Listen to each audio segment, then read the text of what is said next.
Hey there. Thank you so much for joining the conversation on Ready, Set, Respond. I'm your host, Carla Alicea, Director of Client Performance with Apartment Ratings and Satisfax, and I'm so grateful to be here with you today and every month as we discuss topics impacting multifamily operations. Now, these conversations are designed to have a little something for everyone, so I hope you and your colleagues will join me every month, participate in our audience polls, and take away insights that expand your knowledge. At the end of this program, don't forget to head on over to the Satisfax page on Facebook or Instagram, where you can add your comment and share your biggest takeaway from today's conversation for a chance to win a $50 gift card. We have a great program for you today. It's April, and this weekend is Earth Day. It's a day when we all get to celebrate our planet and reaffirm our commitment to protect it.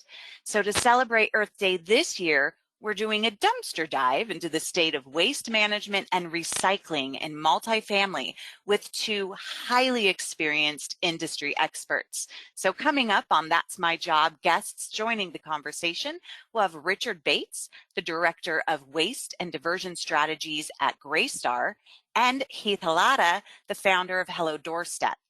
Now, you may be asking yourself, what does Satisfax and Apartment Ratings have to do with waste management? Well, at Satisfax, our 2022 analysis of resident survey data tells us that one of the top drivers for residents' perception of value was the appearance and condition of the community. And nothing distracts from the appearance of a community more than a dirty and overrun refuse area. Also, in fact, overrun trash bins are at the top of the list for user-generated content posted along with negative reviews on apartment ratings. So we understand that managing resident behavior and keeping up with a growing list of regional requirements can be overwhelming. And if your residents are anything like me, they probably want to do their part and recycle, but they're just not clear on exactly what they can and can't recycle and why. So let's talk about it. Now this month, we're going to do our Ready, Set, Respond polls a little bit differently. Instead of doing all the polls up front, we're going to spread them out throughout the conversation with our experts. So to participate, go ahead and head over to slido.com and enter that code 3043032. Or you can pull out your phones and scan that QR code on the screen. Now keep in mind that there are no wrong answers to these polls. They're just honest ones. So when you see the poll on the screen, be ready to respond with your feedback.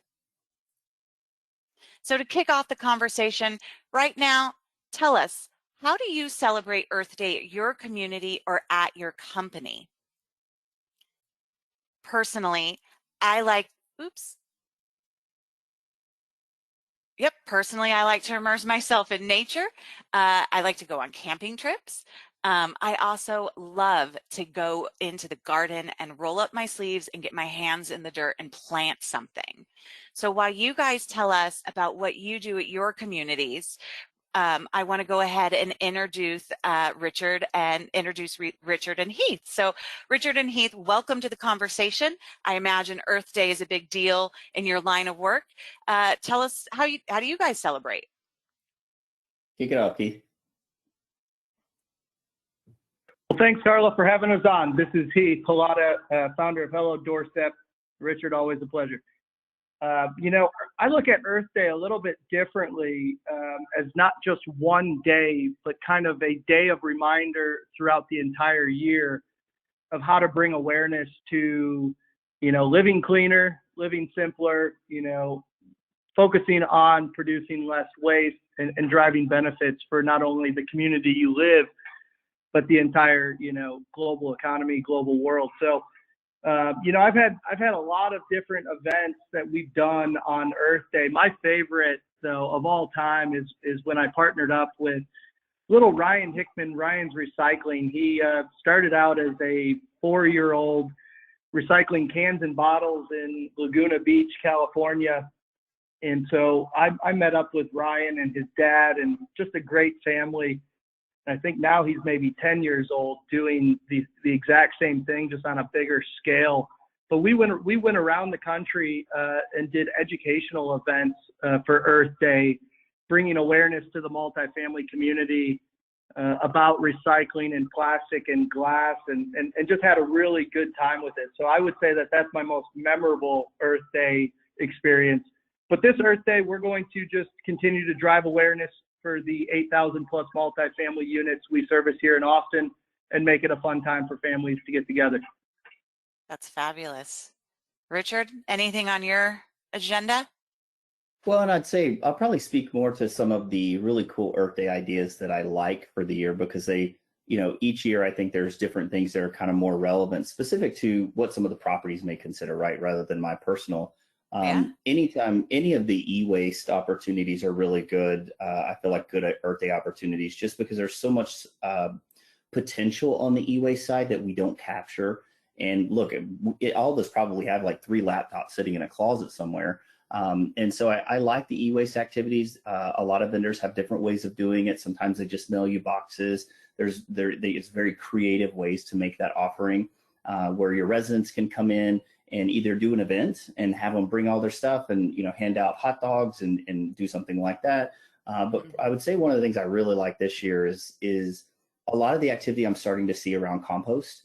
Because to me, food waste is a really important area of the business right now that we really want to hone in. It's kind of the next big step for us in multifamily to really make a difference and start hitting some of the regulatory requirements that are coming down the pipeline as well. And so I saw some really cool events where they, some groups came in and had 80 yards of compost dropped, and people basically were able to come in and take compost bags, and they did some really creative stuff for kids to have little ones or plant something with the compostable material. But what I like about it is that it's an opportunity to start educating people on how we can, manage food waste in the multifamily space. And I know composting is more than just food waste, but for me, my intent is to try and really focus on the food waste, because that's the biggest part of the compost side that we can really make a substantial difference, because of so much is created and generated in each of the households. So this year, I'm really supporting the compost events, particularly where they're taking an opportunity to educate. Absolutely. And we're going to talk a lot about composting coming up here. It's really interesting, when I first spoke to the two of you, I learned so much, and I was trying to prepare for this conversation today. And it really got me to thinking about what happens with my trash after it gets picked up. And I was actually really surprised to find out that trash has become part of a really complex energy feedback loop that starts with pretty much one of these 3 scenarios, right? So either, the waste is going into a landfill, and here in the United States, that's about 58% of our trash goes into landfills. About 28% of what we throw away can be recycled and reused. And then about 14% of what we throw away is incinerated. And there are pros and cons with each method. But specifically speaking of our landfills, which is the majority, right? Almost 60%.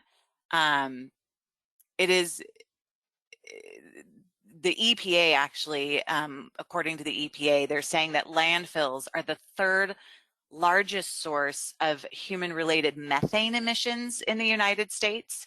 And since methane is a powerful greenhouse gas that's about 25 times more potent than carbon dioxide at trapping heat in our atmosphere, cities and municipalities are trying to minimize that methane emission to mitigate climate change.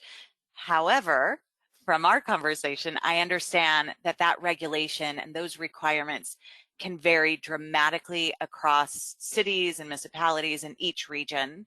And that's where you guys come in. So Richard, tell us a little bit about what your role as the Director of Waste Diversion Strategies at Greystar, what is it that you're doing and your objective for the communities and for your owners? So look, I didn't spend a lot of time on the landfill side. The methane emissions are real. It's becoming really big business, and they've gotten so much better at capturing methane, and it continues to be a sustainable energy source where the landfills are able to capture and get it into a form that can be used as reusable energy. So I think our attempt and our goal here, at least on our side, is we want to continue to reduce landfill. By reducing landfill, we naturally have an impact on trying to keep methane gas emissions reduced. And again, I think targeting food waste is where we have the next big impact. And so I have a lot of initiatives where I'm trying to source and provide solutions on the organic side, particularly targeting food waste. And again, meeting requirements for full composting where available. But I've seen some really unique solutions out there in the market for residents to be able to dispose of food waste and keep it out of the landfills. And so that would probably be the target right now, right? That's the strategy now, with the overall strategy of just not getting it in a landfill to begin with. Wonderful. And Heath, Hello Doortep isn't your first venture into waste management practices. Tell us a little bit about your history in this sector. Absolutely. Richard and I go back to the hauling days of probably 10 plus years ago. So I've known Richard for a while. We've been in working together in the waste space. I have years of experience from, household standard, municipal waste, to electronics recycling, to metals recycling of entire cars. One of my first jobs coming out of college was working for a metals recycling company. And I was blown away when Goodwill was our largest client. And it quickly hit me that everything on a Goodwill, at a Goodwill store, when it didn't sell through, it was recycled and repurposed. And so that kind of opened my eyes to the entire industry. And at Hello Doortep, we are an amenities company for multifamily communities in Austin. And so when you need to take your waste, your recycling, your food waste out to the traditional compactor or dumpsters, we handle all of that for you. So we make living pretty simple, convenient, and stress-free. And so we handle that entire loop of recycling, food waste, and waste for apartment communities. And you operate specifically in Austin, which I understand Austin has some pretty progressive requirements for multifamily operators. Is that accurate? Extremely accurate, Carla. We have, in the city of Austin, we have a zero waste goal by 2040. And I think that goal entails reducing landfill waste by 90% or more in the next 17 years. So we have very high goals and a great team and the capabilities of our recycling facilities in place. We just have to fill in the missing pieces, which are education and getting the word out there and delivering services that impact those results. So multifamily is no different in Austin. We have requirements on recycling, and we will have requirements on food waste coming very soon. Yep. And so while we're on that topic of regional requirements, we're going to have our first poll. We want to know from our audience, does your city currently have a recycling ordinance? Are you required by your city to recycle a certain percentage of the waste that you dispose of? So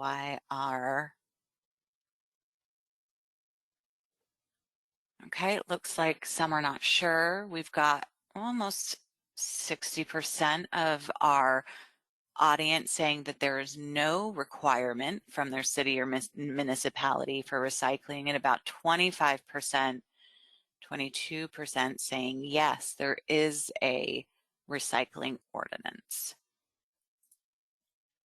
It's surprising that there's still quite a few areas out there without any requirement. Is that common, Richard, when in your portfolios that you manage? Do you see this being more of a voluntarily elected program for communities? So there's a lot of variables that go into that, right? And I would say if we're looking at this survey today, if we look at this survey, the same survey again next year or the following, we would likely see those results reverse. Look, the mandates are coming on a day-by-day basis, but it is hodgepodgey in the sense that there are areas where they have mandates, but they're not necessarily enforced. So because they're not enforced, a lot of groups think that we don't have to recycle, when in fact there are mandates that are in place for recycling. There's just nobody enforcing that effort. So my guess would be that there's probably more mandates than people realize. It's just Mm. not something that they see enforced, so they don't necessarily have the offering. The enforcement of the regulatory requirements is the key to where you start seeing the drivers and participation. But Got it. it is, regionally, it tends to be very regional in focus. And as various cities across the country start engaging in their own ESG and zero waste, practices and philosophies, those regulatory requirements are coming down very quickly. Yeah, and for the audience, if you're not familiar with that acronym, environmental social governance, ESG, it's a big topic that's been circling around both municipalities and private corporations for, I'd say, about 5 years now. On the regular, a lot of initiatives and KPIs are going into those environmental, social, and governance programs. Now, I am a big fan of recycling myself. But the truth is, I found out that a lot of what I was actually putting in the recycling bin doesn't actually get recycled. The fact is that according to some environmental organizations, about less than 16% of what is earmarked for recycling can actually be reused and recycled back into the the commerce. But because residents like me like to put just everything in the recycling bin, that is causing some of our communities that do have recycling programs available overage charges and contamination fees. Tell us a little bit more about that cycle and how these charges are affecting communities. So I can chime in here. Look, at the end of the day, we decided many years ago to move to what we call single stream. So when we originally started recycling, everything was sorted into independent streams. And that actually is an approach we should have stayed true with because all these commodities became super high value. What happened was we went to what we call a single stream, and we started putting multiple types of recycled material into one stream. Well, when the commodity market changed and when China put up what we call the green fence, and they would no longer take our materials, all of a sudden the prices that we were getting paid to collect all those recycled materials dropped, it plummeted. And in turn, we went to a single stream, which requires all of those materials to be sorted in a MRF, which is a material facility that actually sorts out these recycled materials. When we went to single stream, it was kind of a bad move because we have to process all of those materials through a facility. Had we kept those independent, we would be able to achieve a lot higher rates, a much more successful contaminant-free commodity that has a lot higher value. When we push them into single stream and then sorted, that sorting process is not perfect. And so the output that comes from those sorting facilities has a degree of contamination. And some of the numbers that were given to me was right around the grievance time is we were producing our recycled materials after being sorted. We were producing contamination levels in the 6, 7, 8% range. But for those materials to actually be something that another country wanted to purchase from us or even domestically wanted to purchase, we needed those to be below 1%. So when the output needed to go to improve dramatically. And so in order for those commodities to have a value. So what happens is we had to start sorting and spending more time processing the material so that we could get to that less than 1% contamination rate. That drove the costs significantly higher to the point where haulers that were coming out to the properties to pick up that material from our sites were actually losing money when they would take that material. By the time they got done sorting it, they were paying money to have that material prepared for going to market.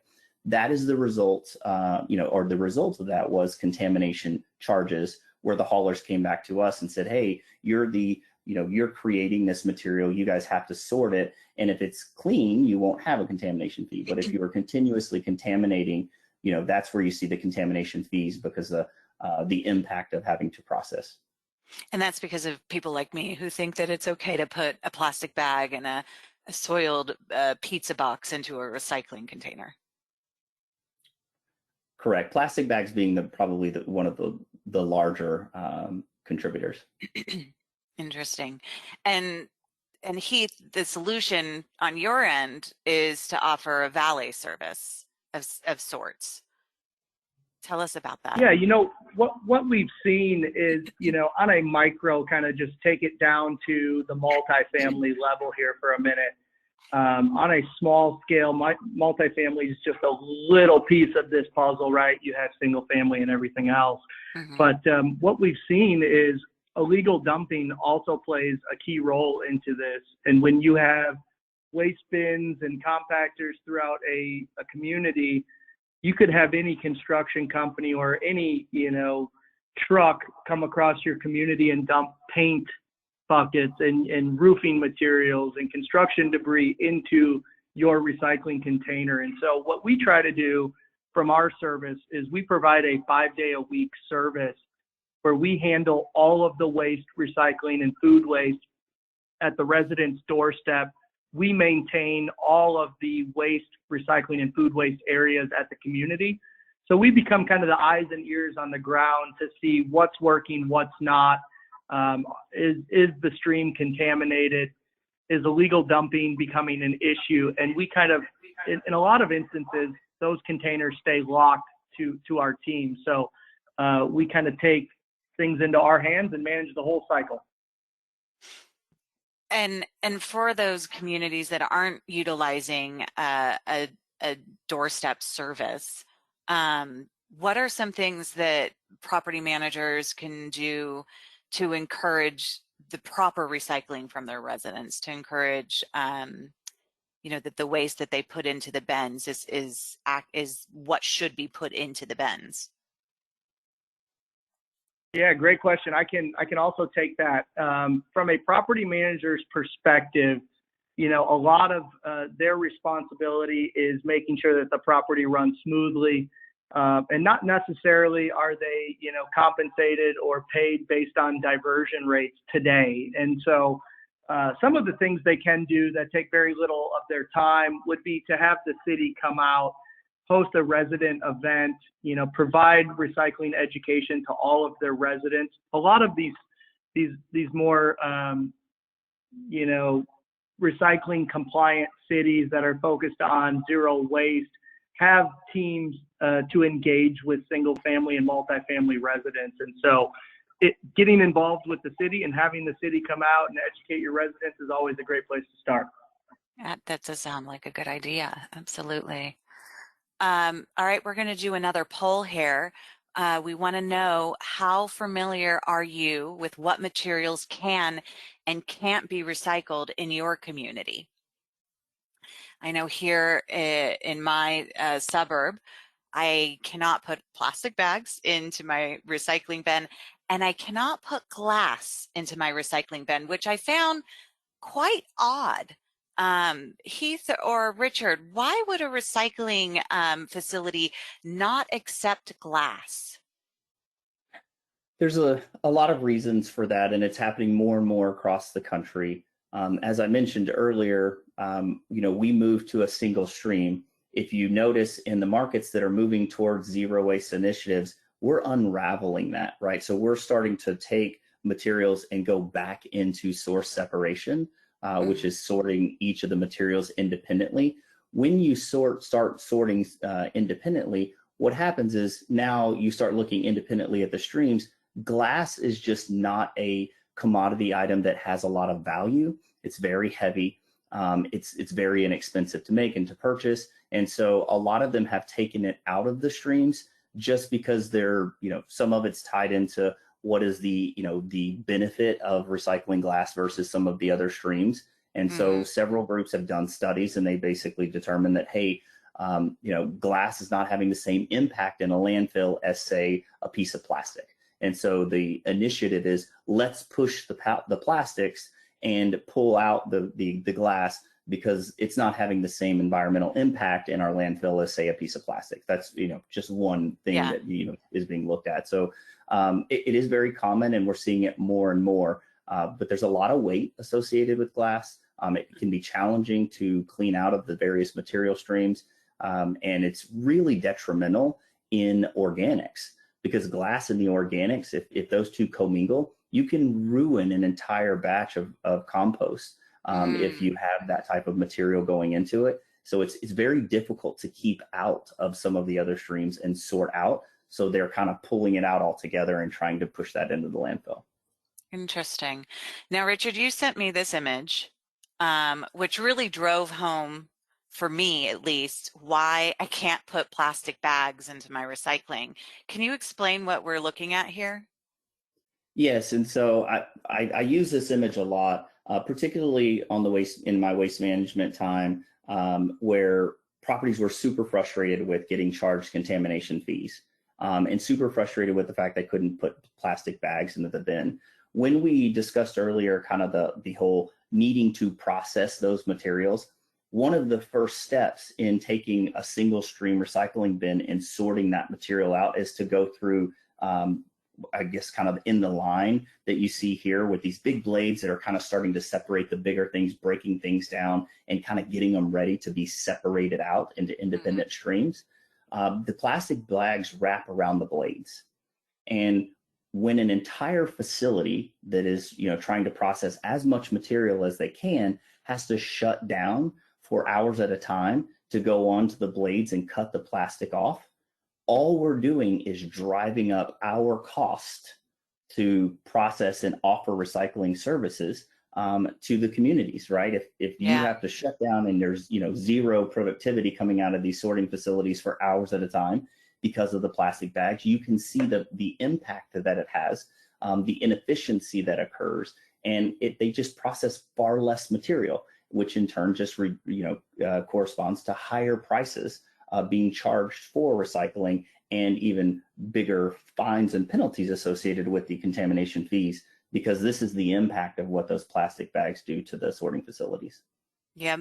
As soon as I saw these images and I understood all of that, it's like a light bulb went off in my head that what I was doing was just so wrong. Even though the intent was good, right, to recycle more, it was, I can see now how disruptive that can be to an operation, and increasing, the labor and the cost of recycling. So now I do not put my plastic bags in the recycling. So thank you for that education. But speaking of education, we want to take another poll from our audience. What methods do you use to promote and educate your residents about recycling in your community? Do you post signs and flyers in common areas? Do you offer incentives or rewards for recycling? Do you provide educational materials to residents or conduct regular waste audits to assess recycling rates? What's been working for you? As those come in, during our pre-conversations, Richard and Heath turned me on to some educational resources that I'm going to share with you in a moment, that may help to keep residents informed about what they can and can't put in the bins. So let's take a look at that. Those two resources are here: recyclingacrossamerica.org. Offers, they call it Dress Your Bins for Success, and they offer very visual, very clear labels that you can put on your bins and your trash cans, and they offer different sizes, and they have some other educational resources and materials available on their website. So I highly recommend, if you haven't come across recycleacrossamerica.org, check it out, /labels. Then there's another program out there called recyclingpartners.org. They have a program specifically for multifamily, so /multifamily, where you could put in what your regional requirements are, and they will generate door hangers and other educational materials specifically for your program.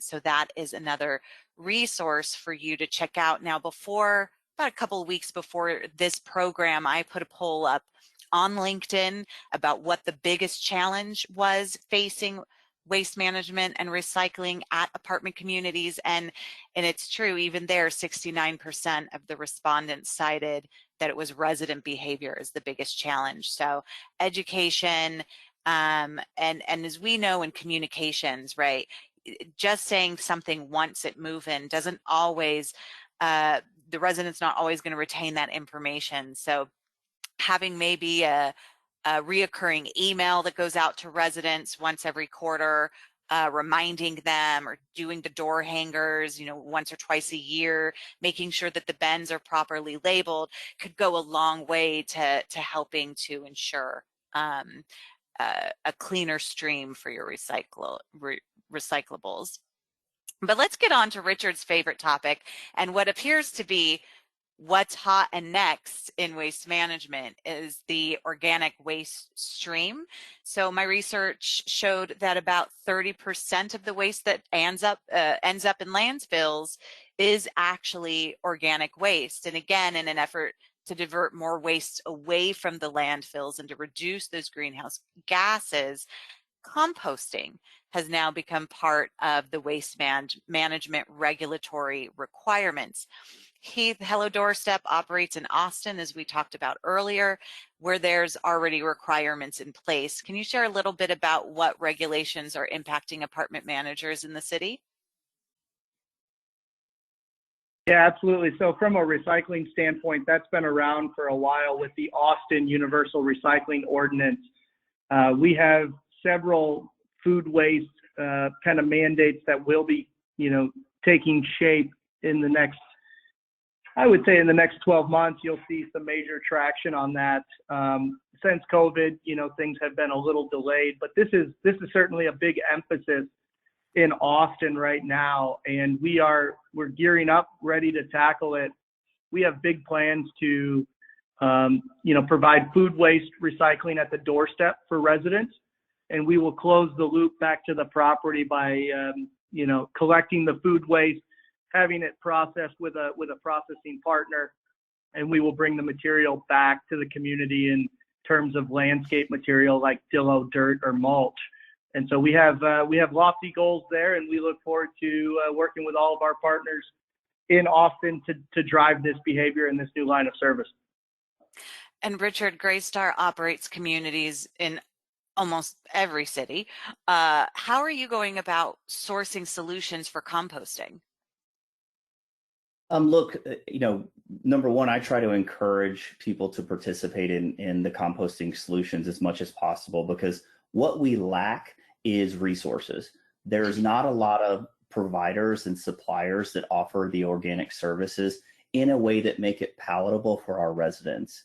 Look, the vision in my mind is we have a device in our units, each of our units, and residents are taking food waste as it's generated and going into, and they have several devices out there today that kind of do this. They're just not where they need to be yet before a resident is going to, the average resident is going to continuously engage them.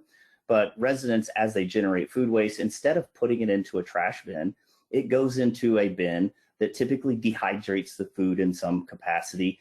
And those scraps that come, what's left over from that dehydrated food waste, is oftentimes quite useful. And I've seen groups that take that and turn it into feedstock for livestock. So chicken feed or different types of feed that can go into livestock, because it's still a food byproduct and it's shelf sustainable for very long periods of time.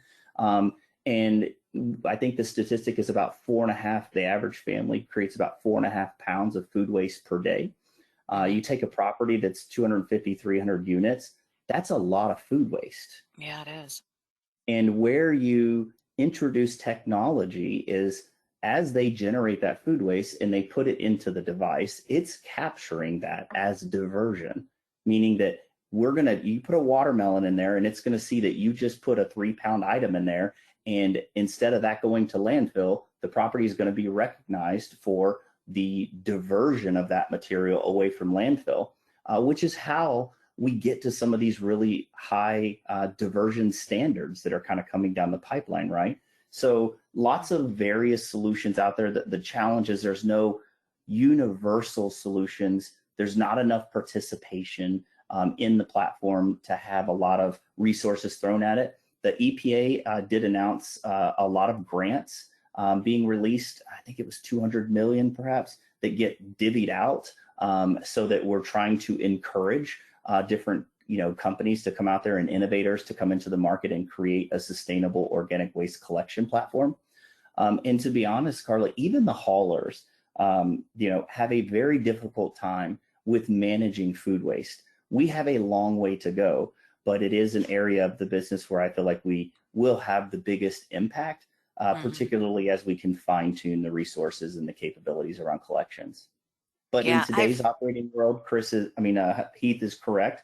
A lot of our door-to-door providers are some of our best solutions today, at least to capture good, clean, organic material. Otherwise, you get a lot of contamination if you just throw an organics bin out on the property and you leave it up to residents to throw it in there. They want to use the bags, and those aren't always acceptable either. So lots of variables to that, but the door-to-door solution is still a really great approach to trying to introduce an organic solution. Yep. It appears as such. And I have seen the commercially, the countertop compost bins being advertised on different channels. And I'm thinking as those evolve and become more efficient and effective, maybe a really great move-in gift. All right. Next, we've got toxic materials. So in addition to reducing landfill waste through recycling and composting, there are just certain toxic materials that should not be disposed of in the garbage, as they can pose a risk to human health and the environment, contaminate groundwater. And for these reasons, there should be proper disposal through specialized programs and facilities that can handle them safely and responsible.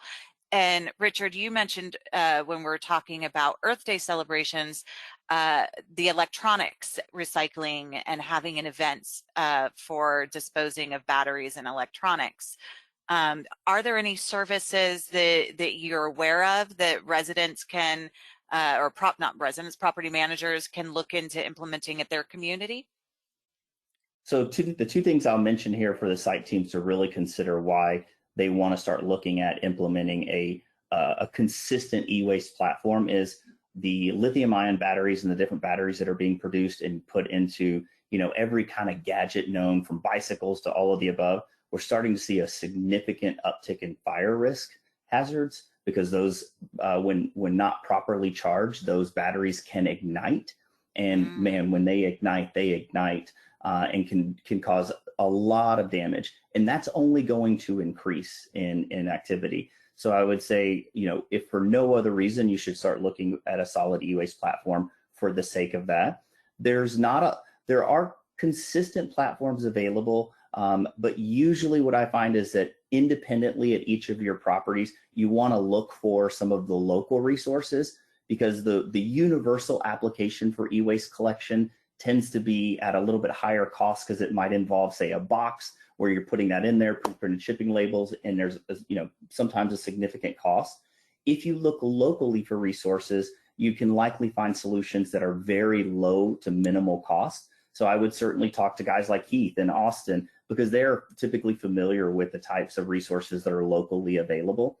But that's usually the best approach, is kind of that regional approach to seeing what resources are available locally, and engage your valet providers to see if that's something that they can help you put together. Those are good recommendations. So it's going to be time for another poll here. Does your apartment community offer residents special programs to dispose of hazardous materials such as batteries or light bulbs or cleaning chemicals? Well, we have, see how everyone responds there. We've got about 50% saying no, but we encourage residents to dispose of hazardous materials at local recycling centers. Nothing specific. We have 14% that says yes, we have a designated drop-off location. I love that, especially again, because of that fire hazard. So important. Okay, and I think, this is our last topic before we get to our fact or fiction challenge, but we can't talk about waste management and recycling in multifamily without talking about bulk items. Now, I was on site in the late 90s, in the early 2000s, and bulk item pickup was the vein of my existence. Almost every morning I'd walk on site, I'd find a collection of couches or mattresses in one corner of the property or another. Is that still a challenge, Richard, for our sites today? Absolutely. And he can probably speak to this as well because his site team deals with this on a daily occurrence. I engage a national supplier for this because I'm looking for technology that can track some of this information and things like that. But it's absolutely a challenge. It remains a challenge. The bigger challenge here, Carla, is that a lot of the bigger haulers are no longer offering bulk. Used to, it was two guys in the back of a truck. They pick up the bulk and they put it in the truck. A lot of those rear load trucks and the guys hanging off the back of them are going away. Waste Management said, look, we're not even buying any more of these, we're discontinuing. And so you're starting to see more of the side load trucks. So your bigger haulers are not collecting it as much. And that's prompted a lot of organizations that are kind of tackling bulk specifically. And they've gotten really good at it. And so I'll give Heath some time here because this really does fall in his vein a lot too. But absolutely, it's still a huge challenge. It's a big driver for overage charges where we have properties that are getting extensive overage charges and high costs. A lot of it tends to stem around bulk item. Heath? Yeah, no, thanks, Richard. Carla, this is something we see every single minute of every single day. And it's as if when residents move out, it almost appears that sometimes they leave their entire apartment just out in the grass of the apartment community. We see couches and mattresses and furniture, TVs, you name it. And so we have a service with all of our multifamily partners where we offer a no contract service. Obviously it comes at an expense to the property, but we make sure that all of it is taken off same day that it appears. And we do have additional costs on certain things to recycle, like mattresses and appliances, and we do make sure that those appliances and mattresses and all of the other things get as recycled, go to a recycling home whenever they can. But we're seeing this more and more, where multifamily communities almost request bulk pickups weekly or bi-weekly. And it's becoming a bigger thing in multifamily, and especially when, you have a compactor on the property, you definitely don't want a resident throwing a couch or a mattress into the equipment and potentially taking down your equipment for weeks on end. Oh yeah, that would be devastating. Just compound that problem. Absolutely. Well, thank you for all of that information. We're going to come to our last poll. How does your apartment community dispose of bulk items such as furniture or appliances? Do you offer a pickup service for residents to dispose of bulk items? Do you encourage them to donate or sell unwanted items? Do you provide a designated area for residents? Or do you not have a policy and you're just kind of being reactive instead of proactive? All right. Yeah, Carla, the suggestion I would have here is for properties to make bulk part of the trash program. Make it a part of your waste management platform. You said a good word, which is reactive. I think if properties try and be proactive with how they're handling bulk items, such as having the designated areas, having places to store so that they can aggregate some if they don't have a lot of volume. There are a lot of providers out there that are on demand, and there are some that are, kind of scheduled services, but just make it part of the consideration. So many times we just find that where these are really big challenges where that it was never planned for to begin with. And I'll give an example. There's new developments where they build these nice, beautiful mid-rise properties. There's absolutely nowhere for a bulk item to go. And it's not thought of. And so then when it occurs, you have no choice but to be reactive. And it tends to be a very high cost and operating cost because you have to be super reactive and oftentimes pay for things like, partial loads and stuff like that. So just make it part of the waste plan and you'll have a lot more success with bulk. Agreed. Good advice. All right, Richard and Heath, it's time to play the game in which you must try to tell fact from fiction. I'm going to read you 3 statements from the 2022 Global Waste Index report, and you need to tell me if they're true or if I made them up. You guys ready? We got I'm the ready. audience. You guys could play along. Go over to slido.com and we'll get started. All right. The United States generates the largest amount of private waste per capita. Is this fact or is this fiction? I'm going to go with fact. Well, I sure hope it's not a fact, but something tells me I'm going to go with Richard. Fact. Yeah, it is. It's a fact. According to the 2022 Global Waste Index report, the United States does generate the most private waste per capita, which refers to the amount of waste generated by an average individual. And yep, we got that right. Our audience got that right. Let's go to the next one. The average person in the United States produces 1,788 pounds of waste a year. Is that fact or is that fiction? Almost a ton. Oh my goodness. Well, I'm just relating this to what our team carries every single night in the field, and I think they would have to say that that's a fact. About a ton per apartment. Let's go with fact. Yeah, I'm going to go with fact on that one. I don't know that the 1788 is exactly right, but I know it's in that realm. There's a great TED talk on this where a guy does a study and he actually takes every piece of trash that he creates and like sticks it to his body for 30 days. And he's this huge blimp of trash. It's a pretty interesting TED talk. So I'm going to go with fact. Okay, and you would be correct. And so is our audience. Let's go to our last fact or fiction. The United States incinerates more waste than any other country. Is that fact or is that fiction? I just looked at some studies. I don't think it's not that we're not in the running, but I believe there are other countries that incinerate more than us, but we generate a lot more than the other countries. So I'm going to go with, this could go either way. I'm going to go fiction, Richard. I think I read something about countries in Europe that were buying up other countries' waste because they were incinerating to create energy. So I'm going to go fiction. I'm going to go fiction on this one. And you guys are right. In fact, from an environmental perspective, waste incineration is preferable to landfill, and only 17 of the 38 countries in the report incinerate more waste than they landfill, and those are Austria, Belgium, Denmark, Estonia, Finland, France, Germany, Ireland, Japan, Luxembourg, the Netherlands, Norway, Slovenia, South Korea, Sweden, Switzerland, and the United Kingdom. All right.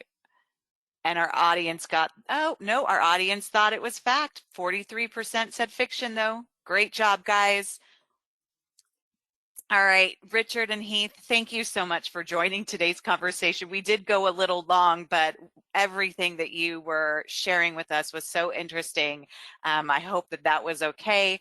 But again, thank you so much for participating in today's conversation. Thanks all. Yes, and right Real now, pleasure, audience. Carla. Thanks for having us. Oh, yes, thank you. And right now, audience, it's time to continue the conversation online. Go ahead and head over to that Instagram or Facebook page or Satisfac's Instagram or Facebook page and tell us your biggest takeaway from today's conversation about waste management and recycling. All of our entries are due today by 5 p.m. Pacific tonight, and for a chance to win a $50 gift card. Make sure to include that hashtag Ready, Set, Respond. Our judges are standing by. And also don't forget to register for next month's conversation. Go to satisfax.com/webinars. May is Mental Health Awareness Month. So we're going to talk with Valerie Sargent, an emotional intelligence strategist and executive consultant, about the path to emotional intelligence and mental health first aid. All good things must come to an end. We've reached the end of our program. Help improve our program by completing that closing survey. Your feedback is valued. Thank you for joining the conversation. I'm Carla Alicea. We'll see you next time.